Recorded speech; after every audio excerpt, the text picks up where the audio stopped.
Everyone who believes that Jesus is the Christ has become a child of God, and everyone who loves the Father loves his children too. We know we love God's children if we love God and obey his commandments.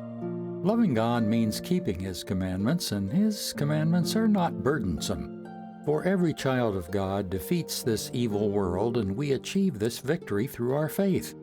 And who can win this battle against the world? Only those who believe that Jesus is the Son of God. And Jesus Christ was revealed as God's Son by his baptism in water and by shedding his blood on the cross, not by water only, but by water and blood. And the Spirit, who is truth, confirms it with his testimony. So we have these three witnesses, the Spirit, the water, and the blood, and all three agree. Since we believe human testimony, surely we can believe the greater testimony that comes from God. And God has testified about his Son. All who believe in the Son of God know in their hearts that this testimony is true. Those who don't believe this are actually calling God a liar because they don't believe what God has testified about his Son. And this is what God has testified. He has given us eternal life, and this life is in his Son. Whoever has the Son has life. Whoever does not have God's Son does not have life.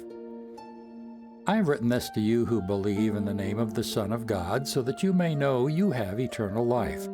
And we are confident that he hears us whenever we ask for anything that pleases him. And since we know he hears us when we make our requests, we also know that he will give us what we ask for. If you see a fellow believer sinning in a way that does not lead to death, you should pray, and God will give that person life. But there is a sin that leads to death, and I'm not saying you should pray for those who commit it. All wicked actions are sin, but not every sin leads to death.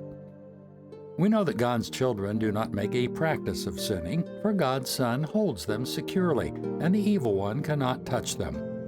We know that we are children of God and that the world around us is under the control of the evil one. And we know that the Son of God has come, and he has given us understanding so that we know the true God. And now we live in fellowship with the true God because we live in fellowship with his Son, Jesus Christ.